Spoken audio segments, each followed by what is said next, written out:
안녕하십니까, 마케팅 마스터 꿀벌입니다. 오늘은 저번 시간에 이어서 계속 하도록 하겠습니다.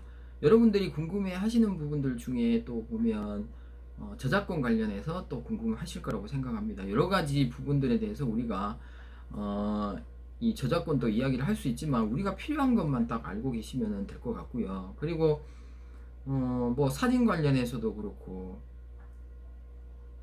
또 제목은 어떻게 써야 하는지, 그죠? 그죠?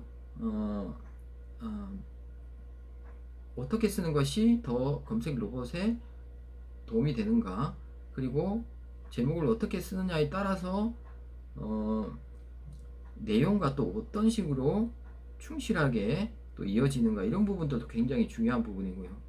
또한 어, 전화번호도 넣고 싶고 뭐 워터마크를 하고 싶은데 그 사진에 그 로고처럼 이렇게 뭔가를 하고 싶은데 이걸 계속 했을 때 어떤 문제가 되지 않을까라고 하는 이런 부분들. 또한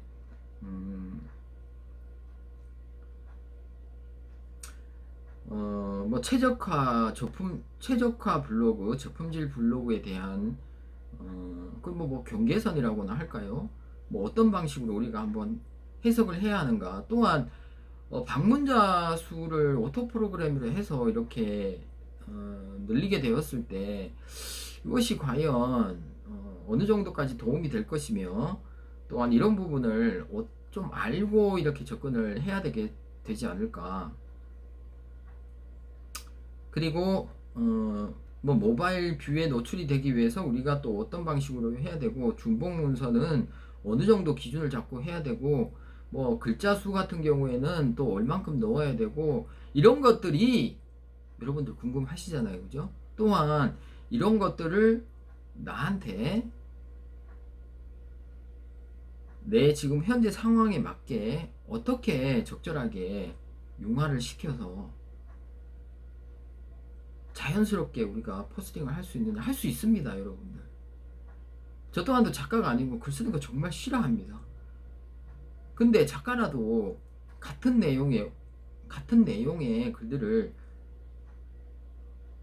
어떻게 하면 전문성으로 인정을 받을 수 있느냐, 이러한 방법들 맞잖아요. 우리가 그 뭐 예를 들면 중국집 같은 경우에는 맛있는 짬뽕도 있고 짜장면도 있고 또 탕수육도 있고 뭐 여러 가지가 있는데, 이러한 부분을 우리가 홍보를 할 때 만약에 제목에다가 계속 뭐 짬뽕만 쓰고 짜장면만 쓰고 그러면 검색 로봇 자체가 좀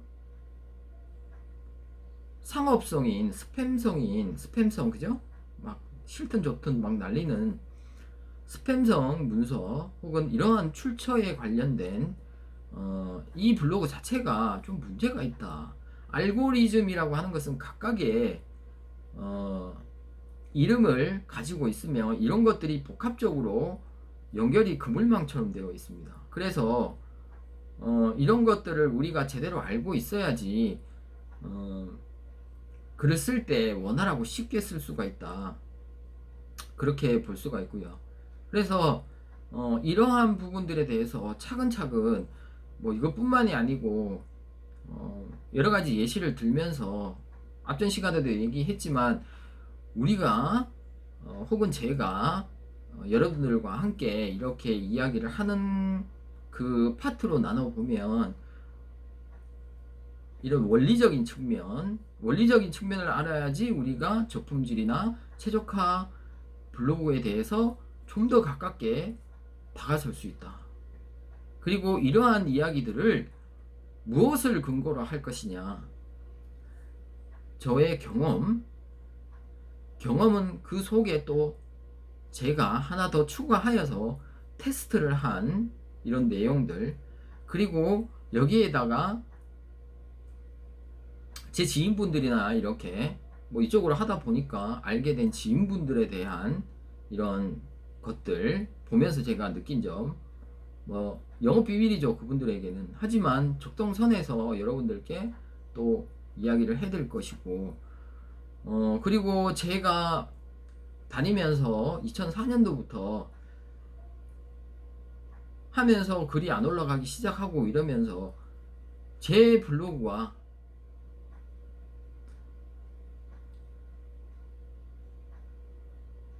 유명한 블로거들의 그 포스팅 제목 안에 어떤 흐름 이런 것을 계속 비교를 보다 보니까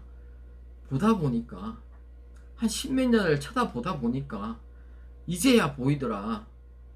다행인 것은 이제라도 보이니까 다행이다. 자, 지금 이런 얘기만 하더라도 이것을 여러분들이 그냥 쉽게 하나씩만 그냥 툭툭 가져가게 되면 여러분들 과거에 저 또한도 그랬습니다. 이러한 부분들에서 우리가 하나를 두고 이렇게 조금 다른 각도로 다른 방향으로 어떤 식으로 좀 해석을 하다 보면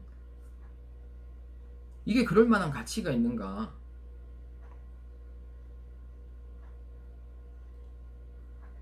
라고 가치가 있다라고 먼저 확신이 들어야죠. 그래야지 여러분들이 저와 함께 유도감을 형성하면서 주파수를 맞추면서 양자 물리학처럼 그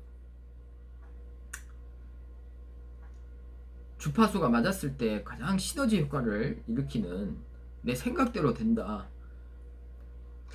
예전에 그런 비슷한 프로그램을 한번 본 적이 있는데 생각대로 이루어진다라는 게 우리가 말을 할 때도 안 좋은 말들을 계속하면 이게 우리들의 어떤 진동에 의해서 하늘로 올라갔다가 하늘에서 다시 내려와서 나를 다시 때리고 모든 것을 배회를 한다라는 뭐 그런 뭐 법칙이 있더라고요. 어쨌든 그런 것 같습니다. 성공하는 사람이 항상 실패를 생각하면서 계속 실패를 그리면서 그러느냐? 절대 그렇지는 않거든요. 성공하는 사람들이 성공하는 이유는 아주 간단하죠. 성공할 때까지 하니까. 그러니까 TV에 나오는 그 시점이 성공한 거죠. 뒤에는 아무도 모르는 거예요. 왜냐? 우리는 한낱 인간일 수밖에 없기 때문에. 자, 그래서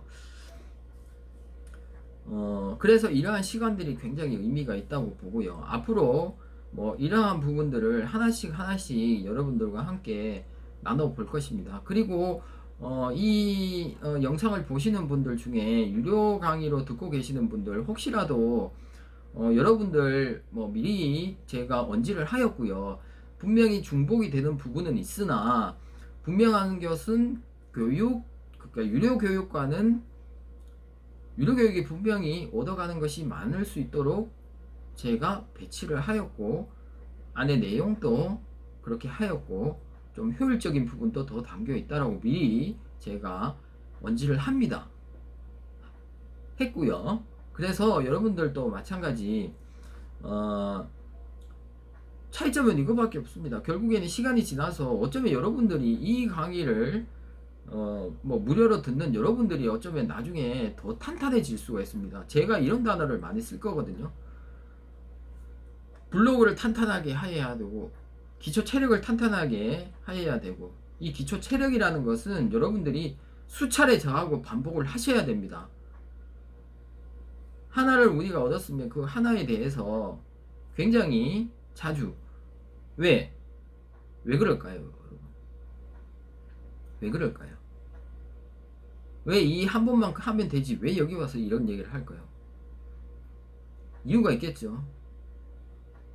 이건 가르쳐 드리겠습니다. 제목과 내용은 연결이 되어 있고 내용과 사진과 동영상과 이런 것들이 다 연결이 되어 있고 알고리즘 다 모든 것이 복합적으로 움직입니다.